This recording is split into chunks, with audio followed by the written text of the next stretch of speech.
زمانی که با همش تهدید می شدیم که بچه رو از شما می گیریم، ما در نهایت مجبور شدیم که کشورمون رو ترک بکنیم و ما دوست نداشتیم که کشورمون رو ترک بکنیم، ولی مجبور شدیم، چاره دیگه ای نبود.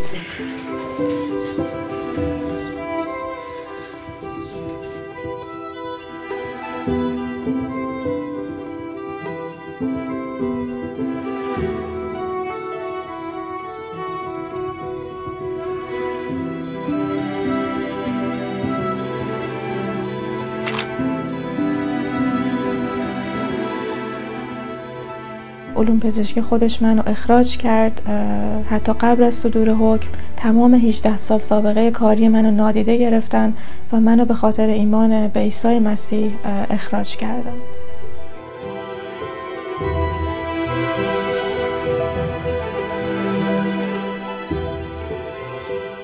یه روز گرم خیلی تابستونی ساعت 6:30 صبح بود که دیدیم در رو میزنن.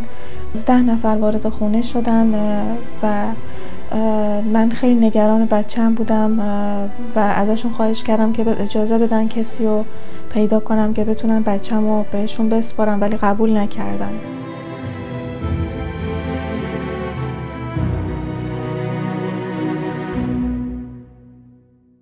توی اتاق بازجویی بودیم، همون جوری که مثل توی فیلم ها هستش. یه اتاق آینه شیشه‌ای بود که اون طرفش معلوم نبود و یه پروژکتوری که توی صورتم بود و یه فرمی جلوی من گذاشت و گفت که بنویس اسم کسایی که توی کلیسای شما بودن، کیا بودن، چی کار میکردین. بعد خب منم اسم یه سری از اسامی رو که قبلا میدونستم که کسایی بودن از کشور خارج شده بودن.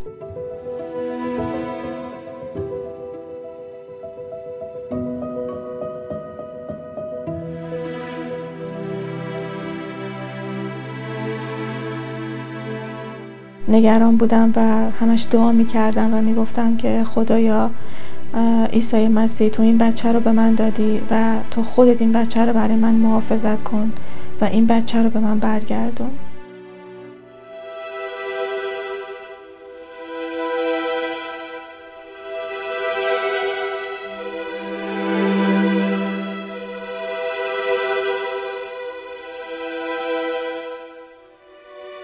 الان توی جایی که هستیم خب هنوز به اون شرایط استیبل نرسیدیم و توی شرایط خیلی سختی هستیم، ولی خب از این که خداوند داره به عنوان یه مادر، یه همسر توی این شرایط سخت از من استفاده میکنه و من میتونم که به زنهای دیگری که اونا هم توی شرایط سخت هستن مثل من خدمت کنم و بهشون کمک کنم. خیلی خوشحالم و احساس میکنم که آدم بی استفاده ای نیستم در این شرایط، که خدا داره از من استفاده میکنه از این طریق که بتونم اون به زنهایی که قلبهاشون شکسته و هویتشون رو جمهوری اسلامی پایمال کرده بتونم کمک کنم.